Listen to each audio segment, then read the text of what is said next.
Beef tenderloin is one of my absolute favorites. Today, I wanted to try out 2 different ways of making beef tenderloin. About 2 years ago, I had a friend of mine that showed me a unique recipe that comes out of Colombia called the Lomo al Trapo. Not to be confused with trompo, which is more like tacos al pastor. Trapo, as in like we're entrapping it and casing it. And so this one is going to piss off a lot of people, but I always wanted to try this out. I made it a couple of years ago, and so I thought, let's test this out between how my family makes beef tenderloin versus this classic Colombian dish. I have 2 center cut beef tenderloins. These guys are beautiful. I'm gonna take one of these guys and I'm gonna encase it in salt and a wine-soaked towel. Yes, towel, legit dish towel. No, not a dish towel, but 100% cotton towel. Make sure it's that, no polyester, no synthetics, like none of that. 100%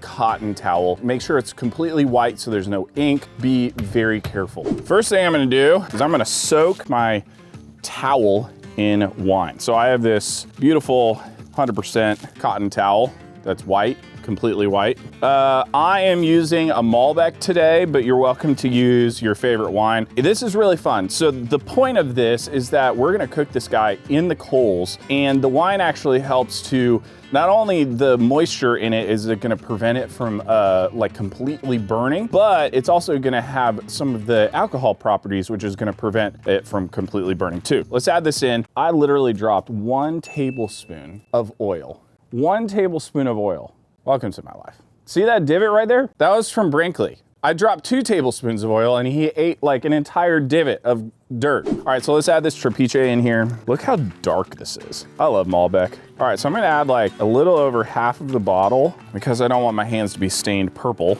I'm gonna use gloves. Get it all in, soak it up. So you could let this guy soak overnight. I know I've heard from some of my friends that they let the cloth soak overnight. That's just gonna help get better absorption completely into it. Tie-dye towel with wine. I'm going to squeeze this out as much as I can. I'm gonna hold this over the fire so it doesn't drip into the grass and my dogs get wine, because I'm pretty sure that's not good. All right, so we got our wine-soaked cloth ready to go. I have some coarse kosher salt, show on the back, coarse kosher salt. I'm gonna lay out a thick layer.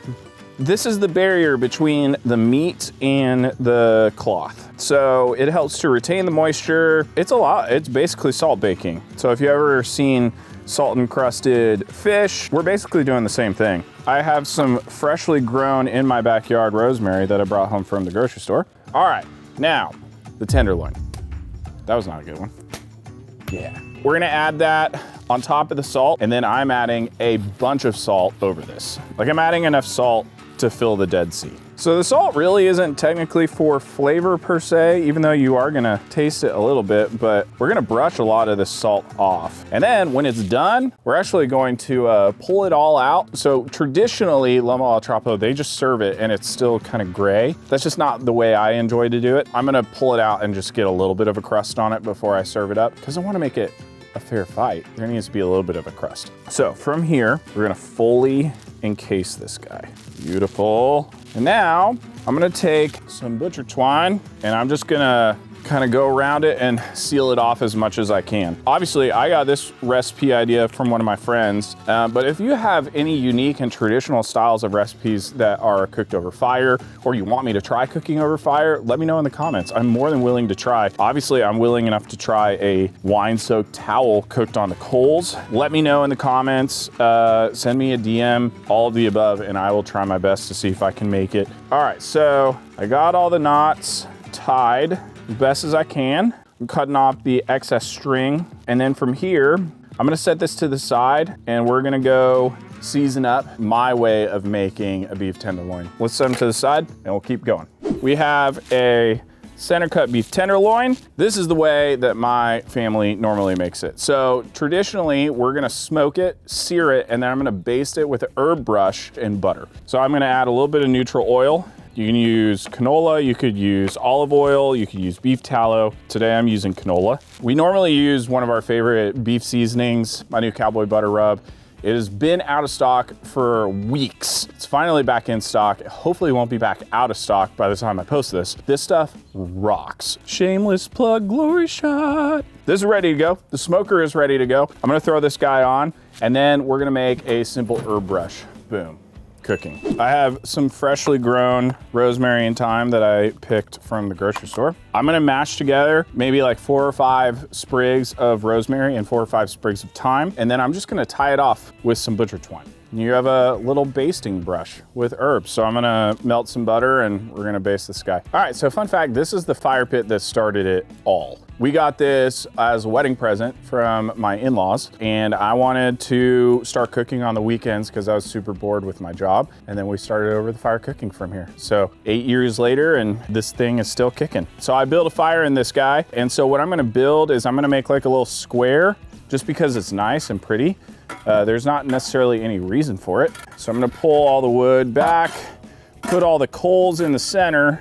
So when doing Lomo al Trapo or cooking anything on the coals, I really don't want it to be super ventilated, meaning I don't want like a bunch of airflow underneath it because it is literally just going to completely destroy whatever you're cooking on the coals. It's gonna be way too hot. So I'm gonna let this fire die just a little bit, and then we're gonna drop this guy on. All right, so the fire's died a little bit. We have a nice base of coals, so let's drop this guy on, and it's gonna cook for about 30 to 45 minutes. Boom.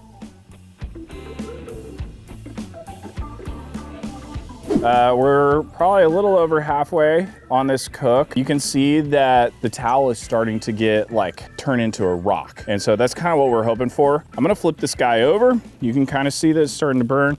You're gonna get some crispies that stick. All right, and then we just keep cooking this guy for maybe another 10, 15 minutes, and then we'll pull them off, let them rest along with the other tenderloin, and then we'll sear them off over the grill. So this guy is pretty much done. He's at about 110. I'm gonna pull him off and let him rest. I'm undercooking him just a little bit so we don't overcook it when we sear it. So this guy is looking pretty good. He's been on for about 30, 40-ish minutes. I'm gonna pull him off, let him rest. It already broke. That's perfect. That's exactly what we're hoping for. All right, let's crack this thing open, even though it's already slightly open. Yes! Look at that, that looks sick. All right, so we're gonna brush off as much of this salt as we can. That actually looks incredible. Look at that thing. All right, so I'm gonna let this guy rest, and then we're gonna sear him off. You can definitely reuse this towel. So I have both of these. They've been resting for about 10 minutes. The Trapo is actually already at 125, 130, so I really don't want to overcook this. I'm really gonna sear it off for 2 seconds. All right, so the smoked one, we're gonna sear off and baste with butter. So I have my herb brush. Gonna get in there nice and deep black.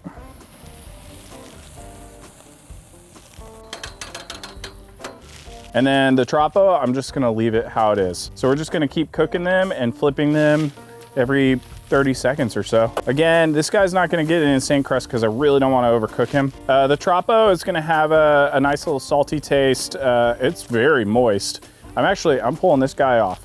I think it's gonna have a super clean flavor, and it's just gonna taste very traditional. This smoked one is gonna be smoky and savory with that outside butter hit. I use my cowboy butter as well, so it's gonna be hard to not love the smoked tenderloin. And then this is a fun little thing to do at the end. I'm gonna throw the herb brush underneath.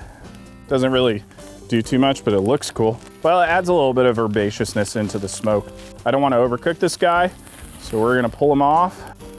And then I'm just gonna give both of them a little bit of butter because butter makes everything better. And it's already melted, so might as well. All right, so we have both of our tenderloins done. They've been seared, they're cooked. I think they look amazing. So right now we have the Lomo al Trapo, and then we have the smoked tenderloin. That is how my family normally does it. So let's slice into these guys and see which one is best. Very juicy. Look at that. It looks good. It's a little overcooked for my taste, but I bet it tastes amazing. So, all right, so we got that one. Oh yeah, that looks incredible. Come on. All right, so I'm noticing that the smoked one, definitely a little more tender, whereas the Trapo, the Lomo, is a little bit tougher, but they're both extremely juicy, probably from all the butter that I poured on top of them. I mean, honestly, the gray band on the Trapo is not as bad as I expected. It looks really good though. Let's test them out. That is looking good. All right, so this is the Trapo and this is the smoked. You can see the smoked is a little bit more tender. Trapo's a little bit more tougher. And that is insane.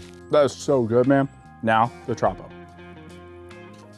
That's incredible too. It's so salty, but not like too salty. We brushed off a lot. I don't know which one's better. It has a really good crust actually because it fully dried out from the salt. I don't really taste the red wine. I do taste a little bit of the rosemary. It is a little overcooked, but it's still, the flavor is incredible. Honestly, the Lomo blew me away. I didn't really taste any of the wine, obviously, because of that salt barrier, but I do think it'd be interesting to try something different. Like, we want it for the sugar and for the alcohol, because it crusts up and it prevents the towel from burning. But overall, I think that it would be fun to try it with something else. Maybe that'll be another video, foreshadow.